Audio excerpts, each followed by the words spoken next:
Bom dia, caros telespectadores.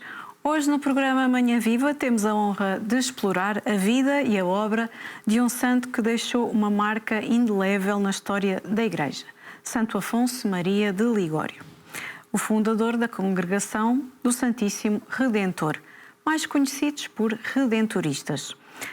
Este grande santo, advogado dos pobres e defensor da verdade, dedicou a sua vida à evangelização e ao cuidado das almas. Ao longo desta primeira parte do nosso programa, teremos a presença do Padre Lídio Troco Honório Vieira, sacerdote da mesma congregação, que nos vai fazer uma peregrinação, não é? Vai nos guiar numa viagem pela vida e ensinamentos de Santo Afonso. Que lições podemos aprender com a sua espiritualidade? Como é que podemos aplicar os seus princípios no nosso dia-a-dia? Então, preparem-se, não é? Eu também me vou preparar para este programa repleto de inspiração e de reflexão. E eu quero já dar aqui as boas-vindas. Bom dia, Padre Lídio. Muito obrigado. Muito bem-vindo. É um gosto tê-lo aqui para falar sobre este santo tão especial como tantos santos da nossa Igreja, não é? E convido a orientar o nosso momento de oração antes de prosseguirmos para a nossa reflexão. Ok, muito obrigado. Podemos? Sim. Em nome do Pai, do Filho e do Espírito Santo. Amém. Nós pedimos, Senhor, a vossa bênção e a vossa graça neste momento que vamos partilhar a vida do nosso fundador. Concedei-nos sabedoria e mais inteligência para melhor alimentarmos nosso povo sobre Santo Afonso, o homem de Deus, homem que sempre peregrinou conhecendo e transmitindo as glórias de Deus. Vamos rezar. Ave Maria, cheia de graça, o Senhor é convosco. Bendita sois vós entre as mulheres, e bendito é o fruto do vosso ventre, Jesus. Santa Maria, Mãe de Deus, rogai por nós, pecadores, agora e na hora da nossa morte. Amém. Em nome do Pai, do Filho e do Espírito Santo. Amém. Padre Lídio, eu convido a sentarmos aqui na nossa sala de estar para melhor nos acomodarmos para falar sobre este tema tão importante. Certo. E então, para mergulharmos neste tema, Padre Lídio, é importante conhecer um pouco sobre a vida de Santo Afonso, certo. não é? Sim. Qual é a história de vida deste santo? Sim, Santo Afonso, podemos começar dizendo que ele nasce em Marianella, Nápoles, e antigamente chamava-se o Reino de Nápoles. Ele nasce ali em 1696. E quando nasce, os pais tinham um grande propósito para Santo Afonso. Sendo primogênito, era o herdeiro. Então, os pais investiram seriamente, profundamente ao seu filho para que ele alcançasse o nível que eles queriam. E muito mais cedo, Santo Afonso dedica-se aos estudos. O pai contactou os melhores mestres da época e a sua formação começa mesmo em casa. Então chamava muitos mestres que faziam aulas adicionais a Santo Afonso e assim ele, digamos, foi se esmerando. Já Afonso era muito inteligente e, surpreendentemente, aos 16 anos, ele torna-se doutor em Direito Civil e Canônico. Isso já surpreende. Então começa o seu sucesso de advogado. Depois de conhecer um dissabor, que vamos ver no desenrolar do nosso tema, ele renuncia à advocacia e assim toma o caminho para o sacerdócio. É isto. Então, de pais nobres, e a sua mãe é Ana Cavalieri Ligório, e o seu pai é chamado de Dom Giuseppe Ligório, de Ligório. Então, desta família ele vem e esta família sempre, desde mais cedo, ensinou-lhe, sobretudo, a amar a Deus, Jesus Cristo e a nossa Mãe Maria. Como disse, íamos desenrolar sobre a sua história. Da sua história, que momentos marcantes podem ser destacados? Sim, eu destacaria na história de Santo Afonso alguns momentos essenciais. Primeiro, eu já destaquei, tão cedo torna-se doutor em Direito Civil e Canônico. Começa o mundo da advocacia. E Santo Afonso era famoso na advocacia e quase vencia todas as causas. A primeira vez que ele, podemos dizer, perdeu uma das causas, não perdeu por falta de esmero, de preparação.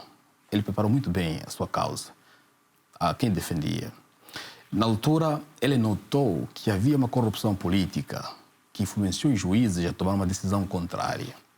Por isso é que Santo Afonso sai amargurado digamos, naquela situação. E ele diz uma frase muito interessante que vai marcar o desligar-se do mundo da advocacia. Ele diz: mundo, tarde te conheci, adeus tribunais. Então, depois dessa amargura, ele deixa de ser advogado. Essa é uma das marcas que nós podemos transportar aqui em Santo Afonso. Outra marca da vida de Santo Afonso foi o momento que ele decide ser sacerdote. E aqui encontra, digamos, o choque do pai. O pai não aceita que o filho abandone a advocacia e se torne sacerdote. E ele aconselha-se pelo seu diretor espiritual. E juntos decidem que ele faça a formação, fizesse formação. E Santo Afonso iniciou a fazer a formação. E assim, depois de 3 anos, fez teologia e é ordenado sacerdote. Depois, quando é ordenado sacerdote, Santo Afonso cruza num dos retiros. Ele sai um pouco fora da cidade, num monte chamado Scala, e é muito, digamos, este lugar é muito importante para nós redentoristas, porque ali onde nasce a semente redentorista. Ele aí, no seu retiro, descobre gente abandonada, que nunca ouviu falar de Deus, os cabreiros, os pastores. E ele constata que era urgente anunciar a boa nova a essa gente.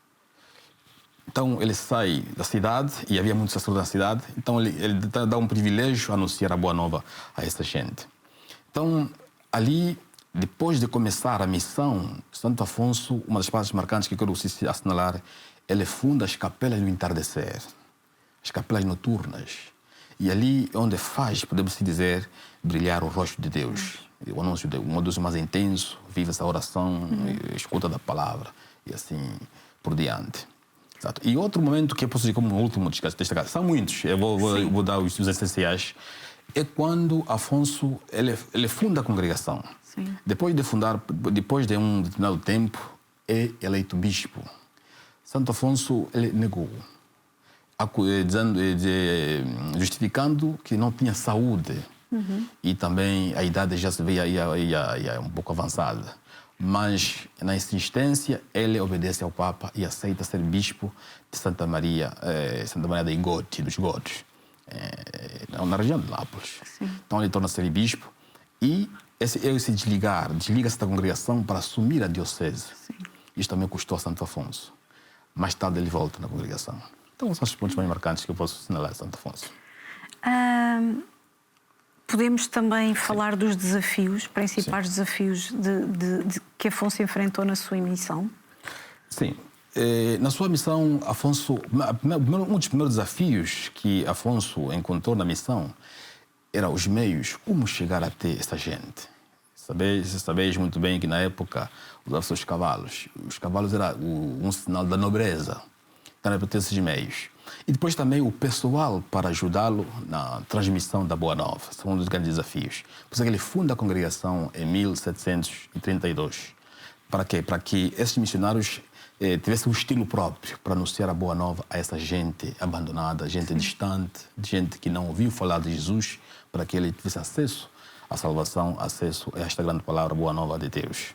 Então, esse é um dos desafios. Outros desafios era pastoral. Se estava um estilo um pouco diferente, sobretudo havia alguns com tendência rigorista e outros com tendência laxista. Então, Santo Afonso surge para dar um equilíbrio. Isso faz parte da sua teologia moral.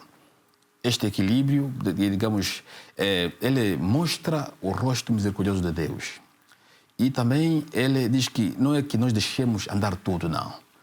Portanto, não muito rigorista e também não laxista. E por isso ele fundou a sua teoria do equiprobabilismo.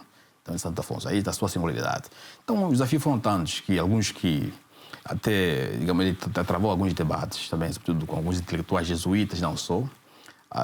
Do seu ponto de vista sua moral, ele também teve desafio, mas na missão há sempre dificuldades. Mas ele conseguiu assim ir em frente e vencer as dificuldades. Sim. E como é que Santo Afonso influenciou a formação dos redentoristas?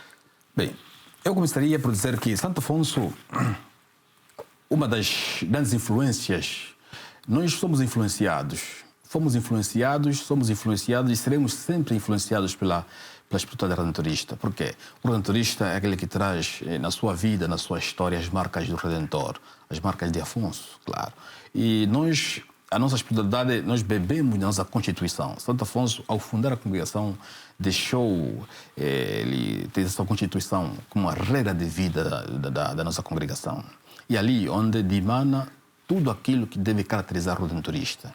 Então, a nossa espiritualidade é essencialmente o anúncio e a boa nova aos pobres e aos mais abandonados. Santo Afonso se inspira também em Lucas 4,18. O Espírito do Senhor está sobre mim e Ele enviou-me para anunciar a boa nova aos pobres. Então, este é o essencial. A marca redentorista, anunciar a boa nova aos mais abandonados, aos pobres e aqueles excluídos da sociedade. E como é que a espiritualidade deste santo se reflete no trabalho dos redentoristas nos dias de hoje? Nos dias de hoje, nós temos sempre esta preferência, sobretudo aos excluídos do mundo de hoje. É verdade que nós temos um novo tipo de pobreza em relação ao passado. Claro. E, por isso, até tem outro santo, São Clemente, diz anunciar a boa nova, anunciar o Evangelho de maneira sempre nova. E este é o estilo afonciano.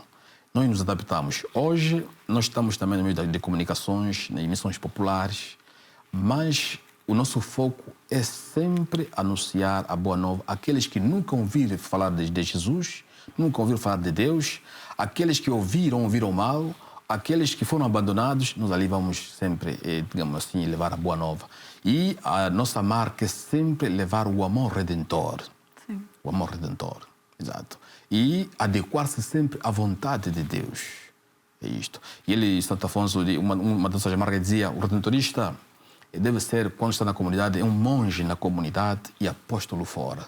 Nós, da comunidade, temos esta vida, esse estilo de oração intensa.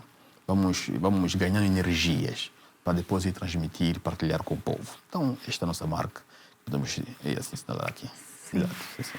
Acredita que Afonso Ligório é um santo bem composto, ou seja, um bispo, escritor, não é? É escritor espiritual, claro, certo. Filósofo escolástico, teólogo, mas também com formação de direito. Sim. É considerado doutor da Igreja. Certo.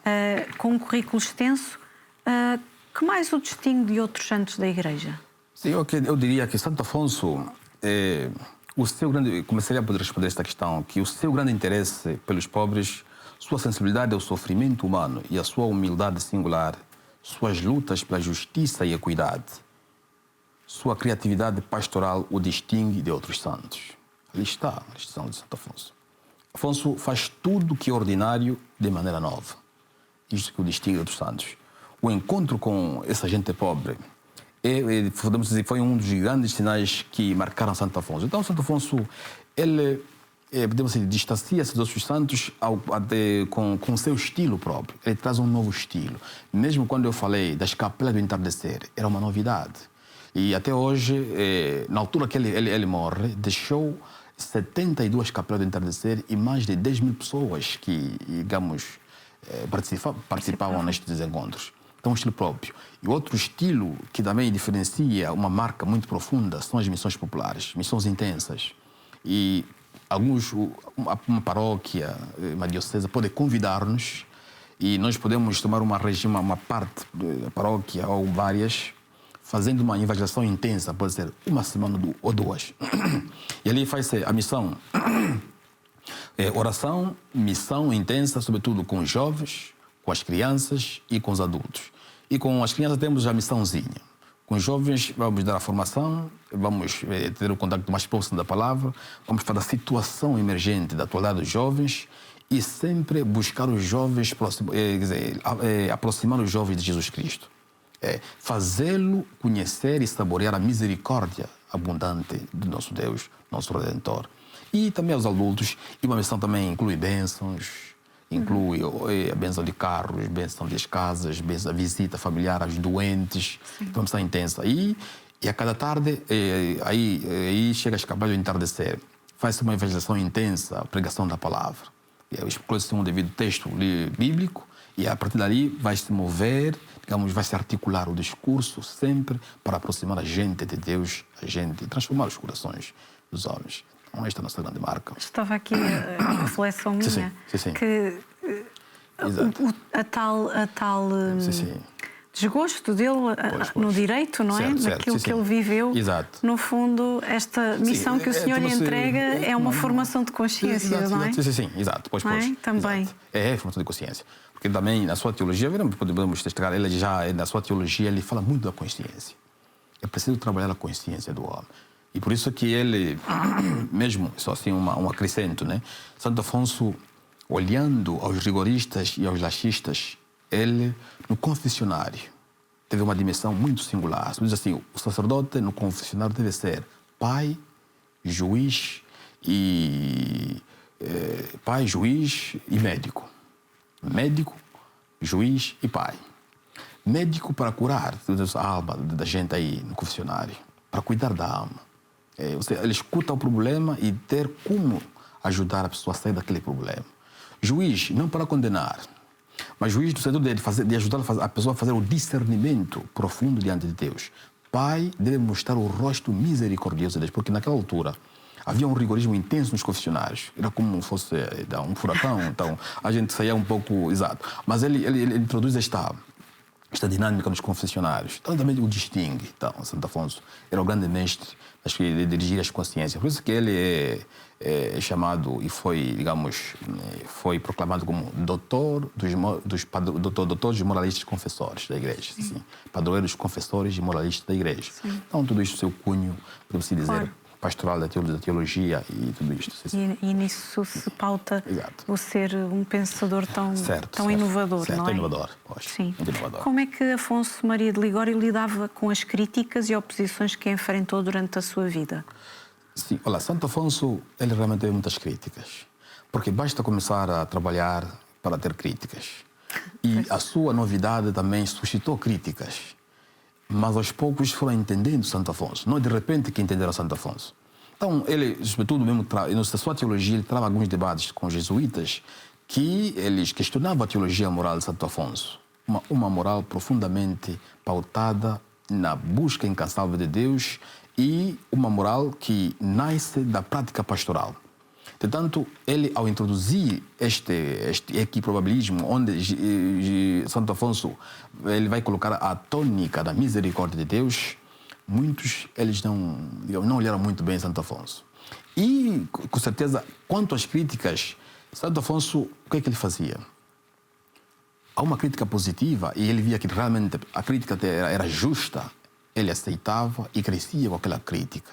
Uhum. E aquelas críticas que apenas vinham para, digamos, deturpar a sua missão, ele não fazia mal a eles, mas rezava por eles. Uhum. Exato. Era uma dimensão, uma maneira de viver, digamos, esta particularidade. Exato. Ele estava muito bem. E ele não é que se exasperava. Não, aceitava a crítica.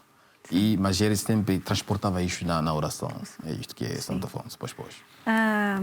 E a sua experiência pessoal, não é? Com a dor e o sofrimento influenciou também a sua pastoral, não é? Sim, isso influenciou. Sim. E por isso é que ele diz que nós temos um Deus tão grande que sempre nos convida ao perdão.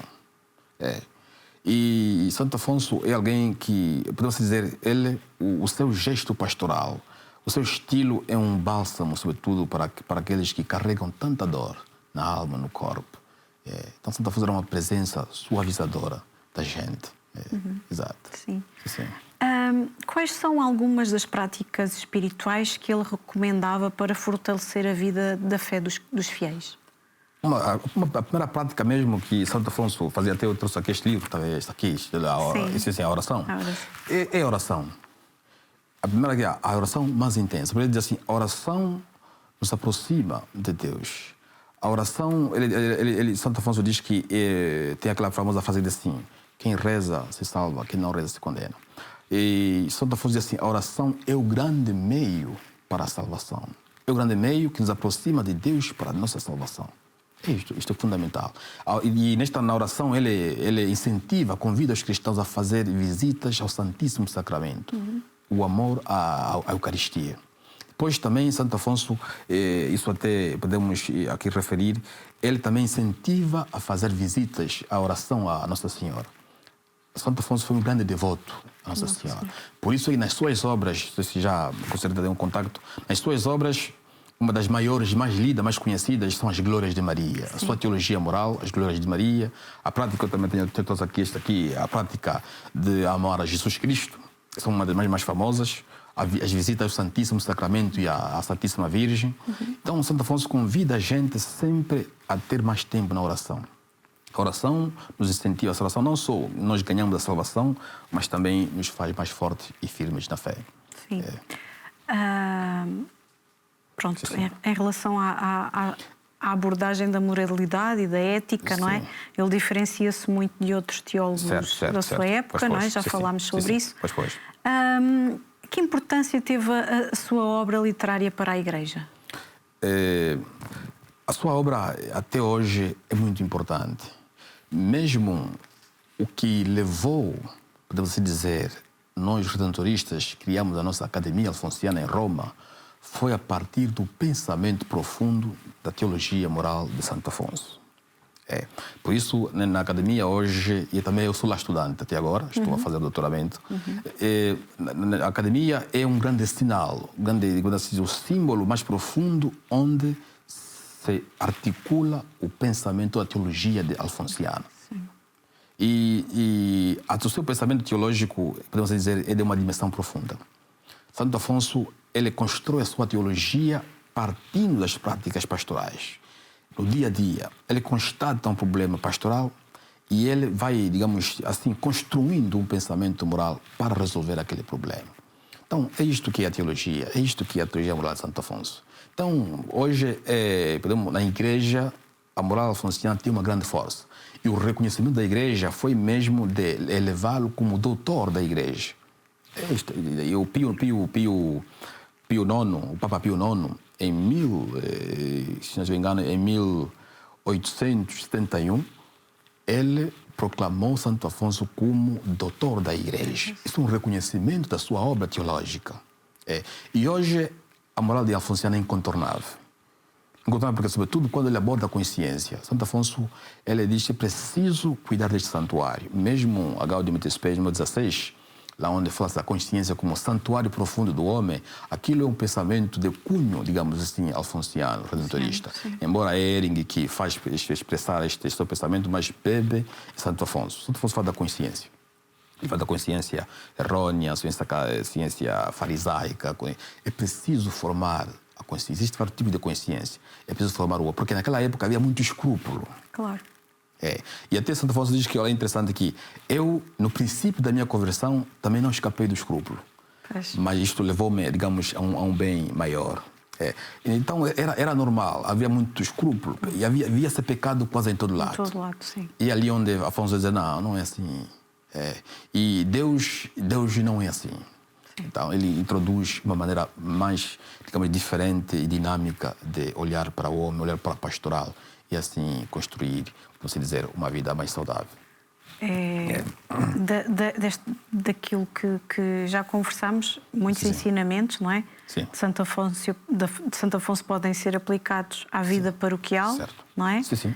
E a relevância do seu legado nos tempos modernos Exato. Também é inegável, não é? Sim, é inegável. A vida paroquial, eu até assinalaria mesmo, sobretudo, o estilo de missões populares. Porque quando nós fizemos missão popular numa paróquia, aquilo deve ficar como uma dinâmica da paróquia. Então, incentivar, digamos, formações intensas às crianças, catequese aos jovens, aos adultos. E é preciso que eles tomem muita, digamos, eles estejam mais próximos, tenham mais contacto com a palavra de Deus. É preciso alguém que os dirige, alguém que os incentive. E as capelas de entardecer ali mesmo aí faz formação, oração e educação. Sobretudo a juventude. É verdade que hoje temos esse déficit, sobretudo aqui no Ocidente, a juventude é que um bocadinho distancia-se, mas Santo Afonso nos convida a irmos ao encontro. Já não esperamos o jovem, devemos ir ao encontro. Sim. Exato. Muito bem. Padre Lídio, chegamos ao fim da primeira parte, não é? Já voltamos à nossa conversa. Esta primeira parte repleta de ensinamentos sobre a vida e a missão de Santo Afonso Maria de Ligório. Através das palavras do Padre Ilídio, conseguimos mergulhar na riqueza da sua espiritualidade e na relevância da sua obra na atualidade. É inspirador perceber como a sua mensagem de amor e compaixão continua a ressoar entre nós. Na próxima parte do nosso programa, iremos aprofundar ainda mais nas suas contribuições e na forma como a Congregação do Santíssimo Redentor continua a promover o seu legado. Então, fiquem connosco, não é? Ainda temos muito para aprofundar sobre este santo extraordinário. Até já.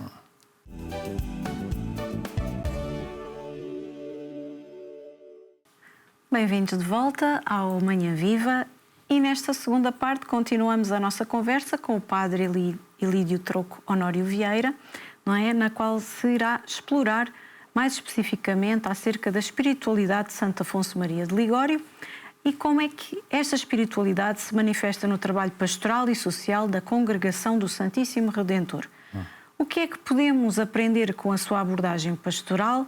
Como é que os redentoristas vivem a sua missão de evangelização no século XXI? Então, vamos assim preparar-nos para mais momentos de reflexão e inspiração enquanto continuamos a desvendar o legado deste grande santo e a sua influência na vida de tantos. Então vamos prosseguir, não é, nesta jornada de fé, não é? Então, e também de descoberta. Padre Ilídio, então é um gosto tê-lo aqui. Sim. Retomamos então esta nossa reflexão. Certo. E como vimos na primeira parte, não é? Este foi um grande santo, foi um grande teólogo. Certo. De que forma a abordagem de Santo Afonso à moralidade e à ética se diferencia dos ensinamentos de outros teólogos da sua época? Acho que é bom reforçar aqui e relembrar. Certo, sim. Primeiramente, Santo Afonso, ele era este homem incansável à busca de Deus e, como já fiz referência, a sua moral parte mesmo da prática pastoral. A sua moral constrói-se a partir do dia a dia da pastoral e que vai tendo com essa gente, os mais abandonados, mesmo na cidade de Nápoles. E, claro que ele era um grande estudioso. Santo Afonso pesquisava muito. Era um grande, ele lia muito. Por isso que vimos que ele era pintor, escritor, arquiteto, até músico, né? Sim. Até hoje na Itália tem uma canção muito famosa que se canta no Natal, toda a Itália. Tu scendi dalle stelle. Fazendo referência a Jesus que vem das estrelas, né? Exato, é interessante. Então, Santo Afonso marca, isto é muito importante. E quando ele faz a sua abordagem, sobretudo na teologia moral, o interesse principal de Santo Afonso é, sobretudo, fazer conhecer o amor misericordioso de Deus a gente. Na sua moral faz-se respirar este amor abundante de Deus. Por isso é que o nosso slogan é: com ele a redenção é abundante. Então, com Cristo, a redenção é abundante. E Cristo convida-nos sempre a contemplarmos este rosto misericordioso do Pai. Quem olha a Cristo percebe o rosto misericordioso do Pai. E a teologia, então, vai sempre, digamos, tendo como base nesta pastoral, podemos dizer, do dia a dia. E a sua ética, sobretudo a ética de Santo Afonso, ela é muito mais, digamos, uma ética voltada à oração. E, sobretudo, quando ele vai abordar a questão da consciência, aí onde se imerge profundamente a ética afonciana. A ética afonciana podemos dizer, profundamente marcada pelos traços misericordiosos do Redentor. Ele traz uma ética cristã profunda, partindo da prática do dia a dia, inspirando-se em Jesus Cristo. A sua inspiração primeira é sempre Jesus Cristo. Então, podemos destacar o ponto mais fulcral da moral de Santo Afonso. E ele constrói a sua moral e Santo Afonso preocupava-se muito pela interioridade da pessoa. E por isso ele faz uma abordagem muito ampla sobre a consciência. É preciso cuidar e velar pela consciência da pessoa. É preciso que as pessoas deixem de ter uma consciência relaxada, uma consciência farisaica, uma consciência errônea. E ele diz que é muito perigoso, sobretudo, a consciência errônea. É quando a pessoa faz o mal e isso já não lhe toca. Quer dizer, habituar-se ao mal. E isto aí é o ponto mais grave da consciência. Ele diz, ele alerta, preciso buscar essas pessoas, trabalhar essas pessoas e fazendo com que elas reconheçam, tenham uma consciência reta. Então, o objetivo de Santo Afonso é que as pessoas atinjam essa consciência reta. Aquela consciência que tem o propósito de sempre dizer, não, eu evito o mal e faço o bem. Então, esta é a grande preocupação alfonsiana. E assim a devoção a Santo Afonso é celebrada nas paróquias? É celebrada, sim. E muitas paróquias usam, sobretudo, muitas ejaculatórias, muitas passagens, sobretudo orientadas para o Santíssimo Sacramento, inspiração afonciana. Porque ele escreveu um livro, Visitas ao Santíssimo Sacramento de Santa Virgem. Exato. Então, ele tem muito. E Santo Afonso é presente. Santo Afonso é presente nos nossos tempos e em nossas paróquias. E ele nos inspira sempre, de maneira nova. Sim. Portanto, nas celebrações litúrgicas, não é? Organizadas pela congregação, certo. Não é? Sim. Também, é claro, obviamente que a espiritualidade de Santo Afonso está refletida, não é? Ainda mais, não é? Através da missão da própria congregação. Não é? E nós, o nosso estilo, sobretudo a nossa espiritualidade, o nosso estilo pastoral, nós podemos encontrar em paróquias, em santuários, em meio de comunicação, em missões populares. Então nós temos um leque de pastoral. Fizemos o nosso fazer pastoral é diversificado, não somente em paróquias, mas também em outras paragens. Exato. Nós temos. E até já no meio de comunicação percebemos que os jovens também se fazem presente nas redes. É preciso lá atingir os jovens com a copiosa redenção. E muitas vezes os abandonados, não somente aqueles que precisam do que é material, não, mas aqueles também que precisam de Deus. Os homens que estão vazios de Deus são abandonados. A eles nós também somos chamados a ir levar esta copiosa redenção abundante a essas pessoas. Então, essa é a nossa marca, esta é a nossa devoção, essa é a nossa pastoral. E Afonso nos convida muito a amar a nossa mãe. E hoje, toda a devoção mariana não pode escapar, sobretudo, do seu livro Glórias de Maria. É um ponto de inspiração, sobretudo para aqueles devotos de Nossa Senhora. Ali, nesta obra, Santo Afonso faz uma abordagem, sobretudo percorre, vai comentando a Salve Rainha, as festas mais importantes, sobretudo da Nossa Senhora. E até adianto uma coisa, antes mesmo de a Igreja reconhecer o dogma da Imaculada Conceição, Afonso já tinha uma devoção particular. Mesmo no dia da sua defesa, do seu doutoramento, ele jurou diante da Virgem Imaculada. Interessante. Então, ele já teve uma visão futura. Veio depois. Então, ele influenciou no amadurecimento da Igreja quanto a esta devoção da Virgem, da Imaculada Conceição. Sem dúvida. Por isso é que ele escolhe Nossa Senhora Imaculada Conceição como padroeira da congregação. Então, este é Afonso. Grande mariólogo também. Sim. E quais os desafios que a congregação atualmente enfrenta? Sim, hoje os desafios são diversificados e também devemos ter em conta os contextos. Eu venho de um contexto do angolano. Sim. Estou cá já há quase 2 anos cá em Portugal, que estou ajudando a pastorar, embora faça festivais em Itália, Roma, Lisboa, Roma, porque ainda continuo estou a fazer a redação do meu doutoramento. Então, os desafios são vários, tudo a congregação enfrenta. Cá no Ocidente, um dos grandes desafios é a redução das vocações. Sim. Temos pouca gente, poucos sacerdotes. Isto também o contexto, quando se percebe o contexto ocidente, são grandes desafios. Noutras paragens, também temos não só desafios de vocações, também desafios de estruturas. Porque missão requer estrutura, missão requer investimento. Claro. Exato. Também noutras paragens temos esses desafios. Mas outros desafios que nós temos é também outras paragens que temos muitas vocações. No caso, por exemplo, a Ásia hoje cresce muito. A África também é um pago de sementes de vocações. Sim. Nesses lugares onde florescem as vocações, eu falo no nosso caso da África, a maneira como... Nós até é interessante que às vezes nós não temos como acolher a juventude que quer caminhar, quer entrar no sacerdócio, porque não temos estruturas que possam realmente acolher toda aquela gente. Faz mal. De um lado, não há abundância, mas não há estruturas. São grandes desafios. Sim. E outro desafio hoje muito grande é a reestruturação. Estamos a ver um momento de reestruturação da congregação. Nós somos divididos em províncias, vice-províncias, regiões, digamos, presenças pastorais. Tanto, hoje, partindo da Europa, hoje Portugal era uma província, mas já não é. Itália, França e Espanha era uma província. Toda a Itália, França, Espanha, Portugal fazem uma única província. E chama-se província da Europa Sul. Isto implica desafios. É preciso, digamos, experimentar outras culturas, outros encontros. Desafio da língua. Sim. E não significa que vamos só missionar lá onde nossa província. Devemos ir a outras paragens.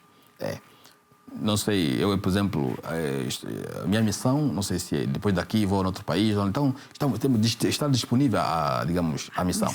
E isso, às vezes, também nos desafia. Nos desafia muito. Até a língua, o contexto, e às vezes a tendência de acomodar-se. Isso é a tendência humana.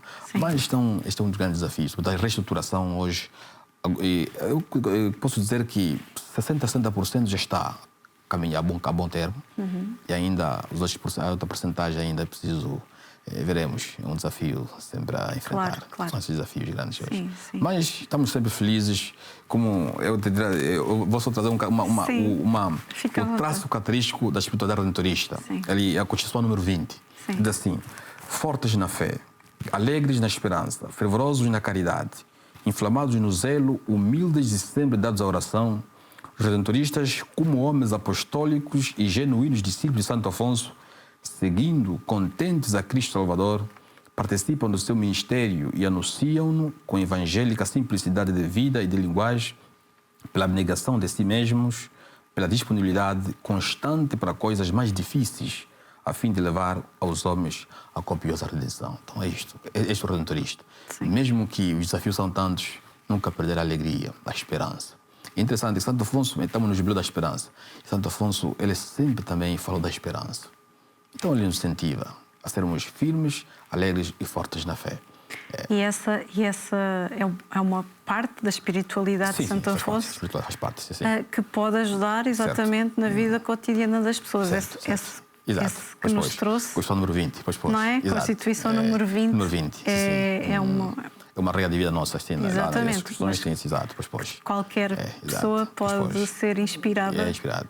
E mesmo em situações difíceis, Santo Afonso deve manter sempre a calma, mostrar a alegria e a esperança.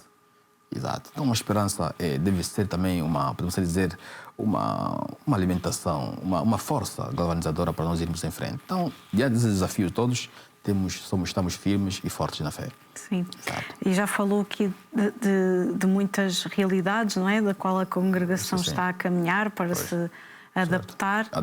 Também a realidades sociais novas e culturais, não é? Exato.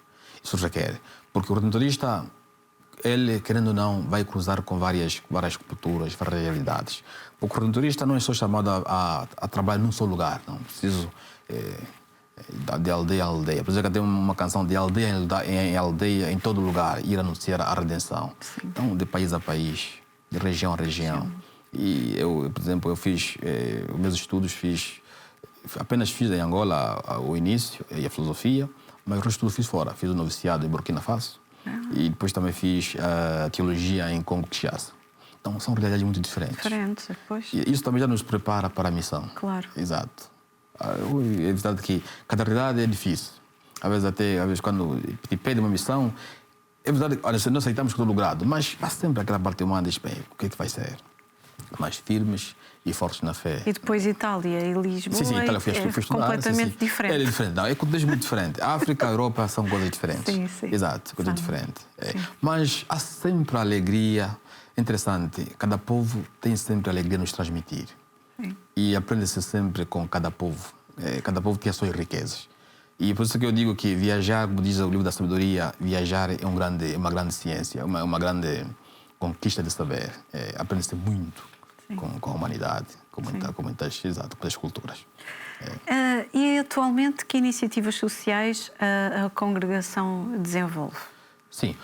Hoje, atualmente, isto depende muito de cada província. Eu não tenho experiência de todas as províncias e de várias partes do país, mas nós sempre, lá onde estão os redentoristas, vamos ver com destaque onde de facto há necessidade. Qual é a urgência social que realmente emerge e podemos acudir. E, sobretudo, nós também em Angola já estamos a fazer, digamos, essa pastoral, sobretudo com os migrantes. Sim. Nós tínhamos em Angola chamado alguns vietnamitas porque em Angola já tem muitos vietnamitas que vêm para as obras sociais trabalhar, sobretudo nas obras públicas. Então também são cristãos. Como tem uma linguagem própria, diferente. Pois é. Então, chamamos uns missionários vietnamitas que estavam a assistir a este povo. Uma maneira de responder à pastoral dos imigrantes. Sim. Exato. Isto é um dos aspectos. Mas nós estamos ligando também às Cáritas, um trabalho, prover as necessidades mais fundamentais. E a gente que às vezes tem problema de, como que se chama, autismo, né? Nós também nos temos dedicado, em várias paragens se faz esta pastoral social. Sim, exato. Especiais, dos adultos, dos idosos. E, sobretudo, aqueles jovens. Existem províncias que fazem a pastoral com jovens delinquentes, jovens colocados, metidos nas drogas, álcool. Sim. Então, nós sentimos sempre, lá onde há mais necessidade, sobretudo os mais abandonados, nós vamos lá ao encontro. Exato. Sim, exato. Sobretudo, Santo Afonso, a sua ética também é pautada pela justiça e equidade social. Então, nós também temos este olhar misericordioso, sobretudo para levar e estabelecer, e lá onde a justiça é rasgada, então repor a justiça e a equidade. Essa é a nossa missão. Sim. Já falámos aqui das vocações, não é? Redentoristas, já tivemos a oportunidade de falar, mas como é que se pode proceder para a formação de novos membros da congregação? Ok, sim. Ali nós temos seminários e temos noviciados, ali onde se formam os redentoristas. Cada província tem sempre como pessoas indicadas para fazer a promoção vocacional. Tanto nós lançamos aqueles que querem realmente fazer vida conosco, nós vamos ao encontro das famílias, falamos com as famílias e vamos ter um acompanhamento a esses jovens. Depois começam, dependendo das classes que eles têm, isso depende do país, do contexto. Claro. E se eu buscar Angola, depois de terem feito o ensino médio, o ensino base, então, antes de entrar na faculdade, eles são chamados a estar no seminário propedêutico. Ali já começam a ser iniciados à vida redentorista. Depois, dão outro passo, fazem o ensino superior de filosofia. São 3 anos. Mas o ano propedêutico são 4, depois vem o noviciado, 1 ano, e mais 4 anos de teologia. Então, é um percurso de 9 a 10 anos. Sim. Sempre moldados. Há contextos que fazem menos anos, porque pode já começar a filosofia ou já vem com o ensino superior feito. Sim. Então, aí é preciso, depois de um ano, um propedêutico que chamam o apostolantado. Sim. Então, faz o noviciado, depois os 4 anos de teologia e é ordenado sacerdote. Okay. Então, este é o nosso percurso. Temos casas próprias, temos seminários. Claro. E temos seminários propriamente redentoristas e outros que vivem conosco, mas estudam com outros universidades católicas. Okay. Então, há várias diversidades. Mas então, esse é o nosso estilo de formar as pessoas. Sim. E também os redentoristas promovem uma formação contínua dos leigos na sua missão pastoral, não é? Isso é muito importante, sim. A formação dos leigos. E aqui em Portugal também temos isso. Em toda parte existem leigos associados redentoristas. Então, no Brasil, em Angola, em Filipinas, em Vietnã, em toda a parte onde nós temos os leigos redentoristas. Esses também são uma grande força para a congregação. Então, eles são formados ao estilo da espiritualidade redentorista. Eles bem ligados à espiritualidade. E fazem diversos trabalhos. Mesmo quando nós vamos fazer missões populares, não somente sacerdotes, freis, diáconos que vão lá. Os leigos também, associados redentoristas, eles participam na missão. Ajudam muito. Eles fazem pregações, fazem animações missionárias, fazem missãozinha com as crianças. Também damos temas, por exemplo, queremos fazer uma abordagem sobre as mães. Isso é muito mais comum em África. Queremos falar propriamente das mães. E há uma leiga redentorista muito especialista naquilo, no tema que diz respeito às mulheres. Ela vai fazer aquele tema. Então, uma maneira também de passar por elas, fazer chegar a copiosa redenção. Então, é uma grande força da congregação. Sim, sim. É uma grande força e isto é muito importante. Claro. Sim, e nós, no número angolano, cresce muito. Cresce porque até o ano passado, creio, houve mais de 20 pessoas, mais de 15 pessoas que fizeram, digamos, compromisso de leigo redentorista. Então cresce. Como Leigo redentorista. leigos Sim, leigo redentoristas. redentorista, Sim, sim, Tem sim. um pouco eles são formados Exato. e eles depois fazem Estão na aquele sua compromisso. vida normal, compromisso. na sua vida com a sua Exato. família. Não, a Sim. sua família continua normal. Exatamente. Exato. Eles têm disponibilidade. Exato. E não vamos machucar a vida familiar, isso não. é importante, sim. Eles partilham, de fato. Sim, sim. E a gente muito boa, realmente. Sim. E eu até digo, são pessoas realmente entregues de coração. Sim. E eu até iria muito mais longe. Pessoal, você vê, a gente também, em leigos, se pode florescer. Sentimos essa vida de santidade dessas pessoas. Sim. Exato. Quais são as histórias de transformação pessoal que testemunhou através do trabalho redentorista? Não sei se nos poderia dar pelo menos uma história de transformação pessoal, alguém que foi completamente... Sim. Realmente, eu quando este interesse de ser padre surgiu em mim, eu nunca pensei que seria redentorista. E o que acontece? Nós conhecíamos que eu sabia que era preciso ser padre. Então não conseguimos distinguir se era padre redentorista, diocesano ou padre secular ou religioso. Então eu não conseguia fazer distinção. Mas o que acontece? Como é que eu fui para os redentoristas? O número dos diocesanos estava cheio e eu fui excluído. E na altura, o diácono Horácio, ele diz, não, vocês vão nos espiritanos. Bem, tá bom, então estamos a aguardar. Os espiritanos disseram que não havia vaga. Entretanto, ele bate as portas do redentorista. E lá onde havia vaga, disse lá, vaga do redentorista. Essa aqui eu fui. Fizemos o teste, eu e meus colegas éramos 3, aprovamos. Éramos muitos. Os 3, nós tínhamos sido aprovados, mas disseram que lá, vocês ainda não podem entrar este ano, porque o vosso percurso vocacional foi curto. É mais de mais um ano. Então, nos voltamos, mas tivemos pacientes e o ano seguinte nós entramos. Portanto, quando entrei, eu comecei, digamos, a amar e apaixonar-me sobretudo, um dos santos que mais marcou São Clemente.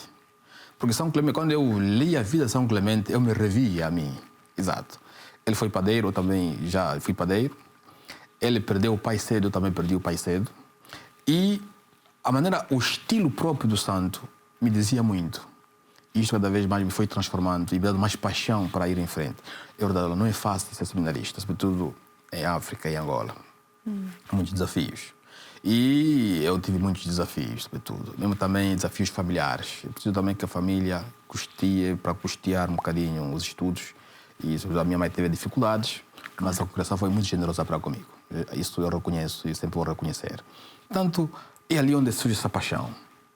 E quando ainda mais cruzo com as obras de Afonso, sobretudo quando fala de Maria e o amor ao Santíssimo Sacramento, ali eu também me senti, posso dizer, fui me derretendo. E isto foi me transformando. Eu disse, não, tomei a decisão. Mas eu tive uma crise. Quando terminei a filosofia, eu estive no avançar ou não avançar.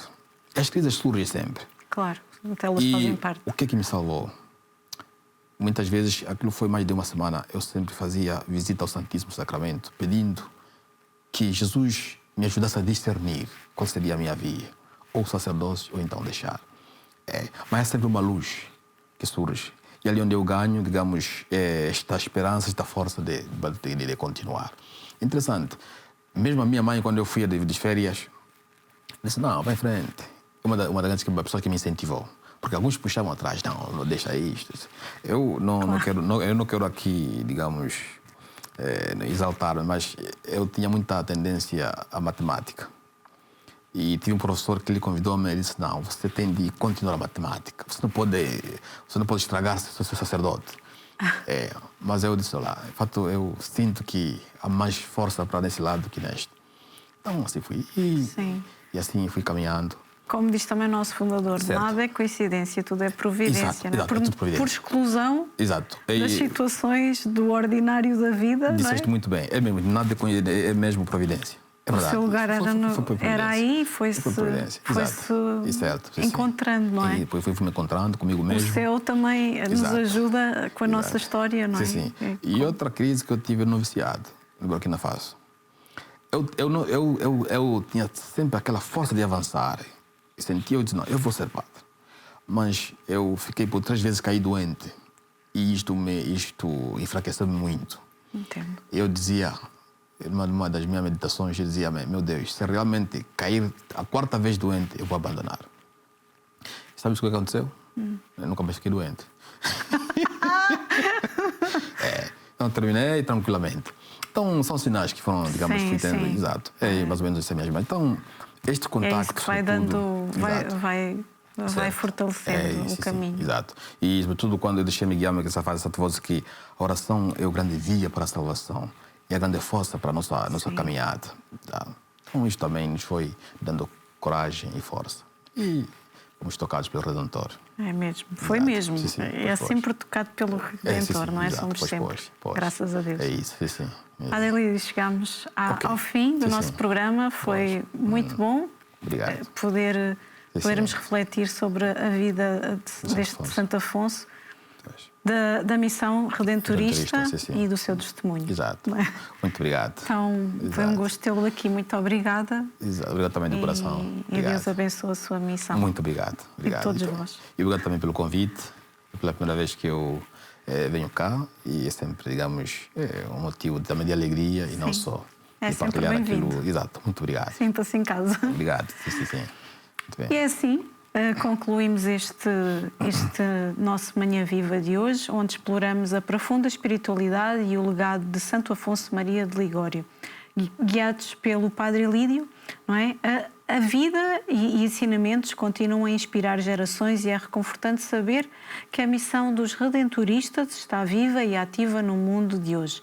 Esperamos que este programa tenha sido luz e inspiração para todos nós. Para mim foi, espero que para si também, não é? E espero que este programa também tenha ajudado a enriquecer a discussão e a oferecer uma visão mais ampla sobre a vida e o legado de Santo Afonso, não é? E o trabalho dos redentoristas. Então, muito obrigado pela sua presença, também ao Padre Lídio, novamente, e a todos a vocês que nos acompanharam, quero eu dizer. Fiquem connosco, acompanhem a nossa programação e claro, e no próximo programa também estejam aí presentes, porque com certeza em breve haverá mais momentos, não é, de fé e de partilha. Até ao próximo programa, se Deus quiser.